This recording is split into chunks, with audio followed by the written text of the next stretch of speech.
नोरमा group, जो सोचता है वो करता है। आपके अपने सपनों का आशियाना।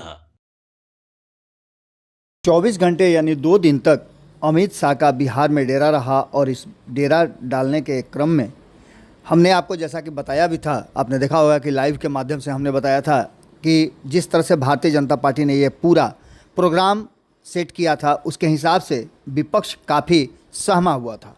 अमित शाह के बिहार में दस्तक दे दी है और बिहार में विधानसभा चुनाव के बिगुल भी फूके जा चुके हैं। खास करके अगर बात करें तो अमित शाह के इस यात्रा के बाद और नीतीश कुमार के साथ उनके साथ बातचीत हुई, उस बातचीत के बाद से बिहार में जिस तरह की संभावनाएं अब बन रही हैं और जिस तरह से एनडीए गठबंधन एकजुट नज़र आया, उसने कहीं ना कहीं अमित शाह के राजनीतिक रणनीति को काफ़ी कुछ महत्वपूर्ण बना दिया है और बिहार में एक बार फिर से विपक्ष सहमा हुआ है।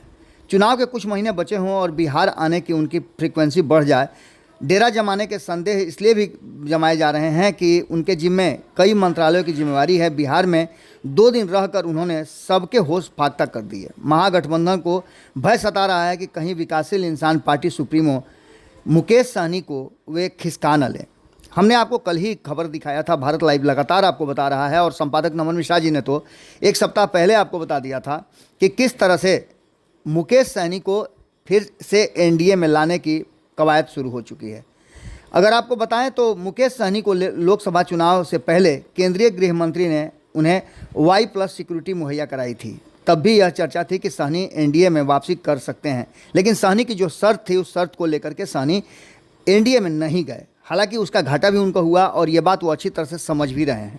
आपको बता दें कि वर्तमान जो परिस्थिति बनी है उसमें काफ़ी मजबूत दिखाई दे रहा है एनडीए गठबंधन, और इस एनडीए गठबंधन को एकजुट रखने के लिए अमित शाह ने सारा जो उनका राजनीतिक कौशल था उसका इस्तेमाल कर लिया है। कोई भी कहीं इधर उधर जाने वाला नहीं है। जिस तरह से आपने देखा होगा कि भले ही 20 से 30 मिनट ही चली बैठक, लेकिन एनडीए गठबंधन की बैठक में उन्होंने जो एजेंडा तय किया उस एजेंडे को सभी मानने के लिए तैयार हैं। पहला एजेंडा कि नीतीश कुमार के नेतृत्व में चुनाव लड़ा जाएगा, ये बात अभी 8 महीने पहले कही जा रही है। लेकिन दूसरी सबसे महत्वपूर्ण बात है कि 225 का लक्ष्य 243 सीटों में तय किया गया है। नीतीश कुमार की सेहत को लेकर के कोई अप्रिय फैसला न सुना दें, इस बात को लेकर के चिंता थी। हालांकि शाह ने सबको निश्चिंत कर दिया कि चुनाव तक कोई खतरा नहीं है, नीतीश कुमार के नेतृत्व पर भी किसी तरह का कोई सवाल नहीं है। उसके बाद आपको पता होगा कि अमित शाह को कहा जाता है कि वो प्री पोल और पोस्ट पोल के मास्टर हैं। इन सारी बातों को हम आपको बताएंगे, लेकिन इससे पहले हम आपको बता दें कि बिहार में जिस तरह का माहौल बना, बिहार में अमित शाह की रणनीति कितनी कारगर होती है यह तो चुनाव परिणाम के बाद ही पता चलेगा।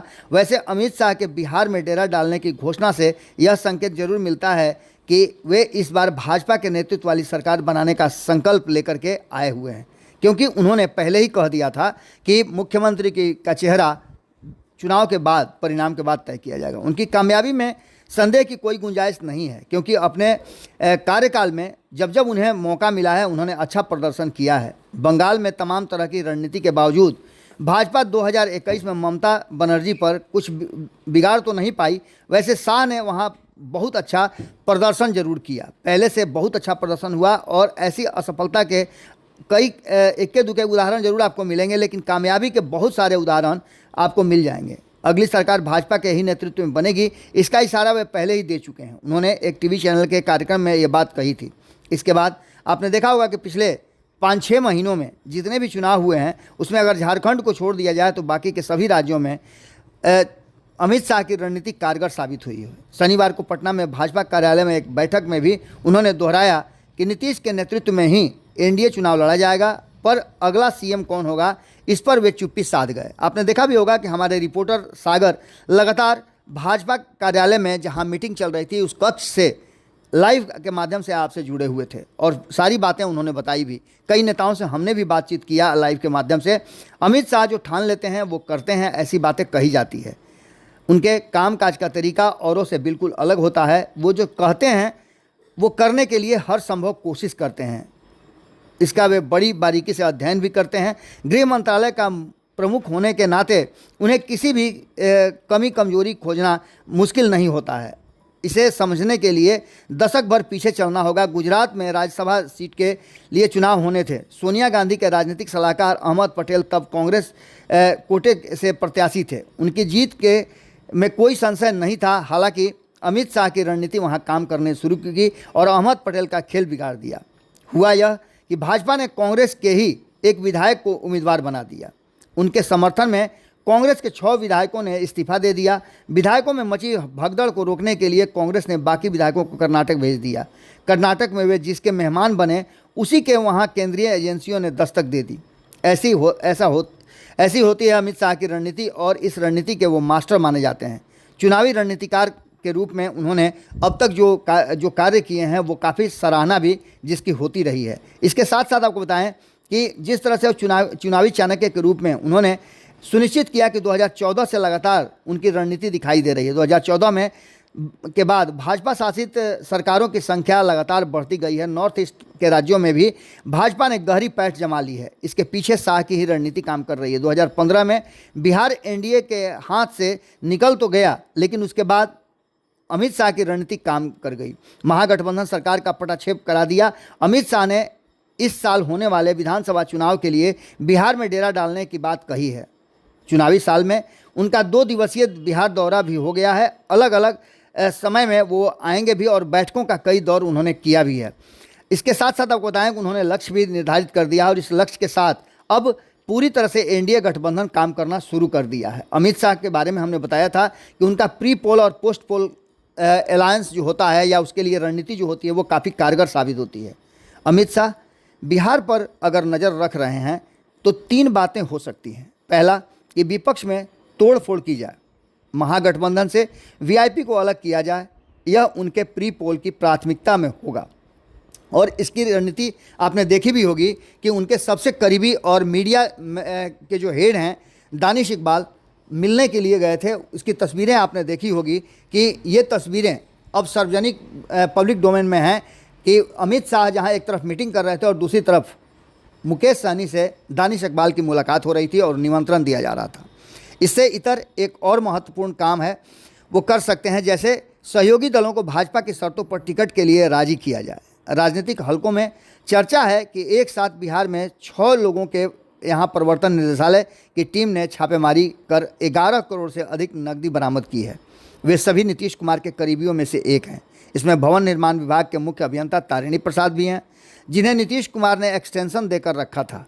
इसे जेडीयू पर चुपचाप भाजपा की बात मान लेने के लिए दबाव के तौर पर भी देखा जा रहा है। पोस्ट पोल स्ट्रेटजी के भी अमित शाह मास्टर माने जाते हैं। महाराष्ट्र में शिंदे को समझाने में शाह ने जो भूमिका निभाई वो सबको पता है। शाह का करिश्मा तो जम्मू कश्मीर में भी देखने को मिला था, जब 2014 में भाजपा ने पीडीपी के नेतृत्व वाली सरकार में भागीदारी निभाई थी।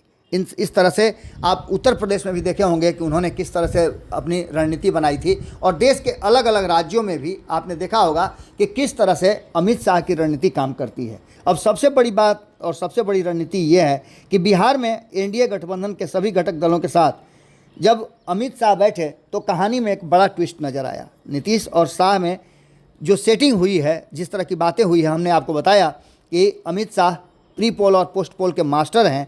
सीएम कुर्सी वाला मामला भी लगता है कि उन्होंने फरिया दिया है। सीएम कुर्सी पर कौन बैठेगा इसका फैसला भी अमित शाह ने अपने मन ही मन बना लिया है और इशारों में उन्होंने उस तस्वीर के माध्यम से भी दिखा दिया है। 20 वर्षों के बाद कहानी में एक बड़ा ट्विस्ट आने की संभावना प्रबल होती नज़र आ रही है।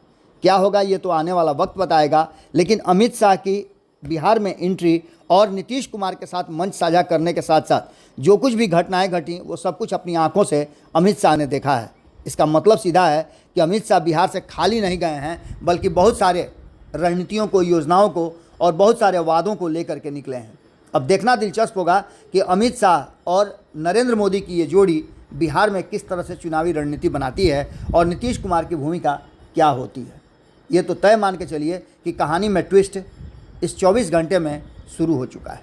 जुड़े रहिएगा भारत लाइव के साथ। जैसे ही कोई अपडेट आता है हम फिर आपसे जुड़ते हैं। बहुत बहुत धन्यवाद। आपके सपनों को हमने सजाया है, ई होम्स पैनोरामा को हमने बनाया है। ई होम्स मेरा एक सपना था जिस पे मैं पिछले 4 साल से काम कर रहा था। हमने जो बनाया है वो सबने है माना। ई होम्स पैनोरामा में हो आपका भी आशियाना। और फाइनली हमने 2021 में इस प्रोजेक्ट को लॉन्च किया। बहुत लोग अप्रिशिएट कर रहे हैं कि पूर्णिया जैसे शहर में, बिहार के, एक तो बिहार की बात करें उसमें भी पूर्णिया जैसे छोटे जगह में इस तरह का लाइफस्टाइल देना, ये सुन के हम लोगों को बहुत अच्छा लगता है। ई होम्स में हमने कुछ और भी किया है, जैसे हम जिस जगह में रह रहे हैं हमारे फैमिली सिक्योर हो, उनको सिक्योरिटी का ध्यान में रखा है। आपकी सुविधा और सुरक्षा आपके लिए खास है, ये आपका विश्वास है। इसमें आर्टिफिशियल इंटेलिजेंस का 7 लेयर सिक्योरिटी का हमने इस्तेमाल किया है। लस ग्रीन कैंपस को बनाया है। यदि हमारा बाउंड्री वाल है तो वो वर्टिकल गार्डन है। ये जितनी भी फैसिलिटी होता है एक इंटरनेशनल टाउनशिप में, ई होम्स है, ये हम लोग विश्वास नहीं कर पा रहे हैं। जो भी हमारे मित्र दोस्त या जो भी हमारे बाहर के बाहर आते हैं तो हम लोगों को बहुत अच्छा सुनने को मिलता है और बहुत अच्छा क्रेडिट मिल रहा है। वो सारा हमने सिर्फ एक बिल्डिंग नहीं बनाया, हमने एक बहुत अच्छा लाइफस्टाइल दिया ई होम्स में, और मेरा एक सपना था जिसको मैं आज फुलफिल होते हुए देख पा रहा हूँ। ये आपका आवास है। ई होम्स पैनोरामा में अब आपका निवास है। ई homes Panorama, luxurious lifestyle redefined. Panorama group, जो सोचता है वो करता है। अगर ये वीडियो पसंद आई और वह बिहार के राजनीति और बिहारियत से सरोकार रखेनी तो सब्सक्राइब बटन दबा के चैनल के सब्सक्राइब कर ली। ओजे एगो घंटी बा, ओकरा बटन दबा देला से कुल सटीक और मारक खबर रुआ मुफ्त में मिल जाई। अगर रुआ पत्रकारिता के हमनी के नया प्रयोग में सहयोग कर चाहतानी तो ज्वाइन बटन दबा दी। पेटीएम नंबर नोट कर ली 9386816816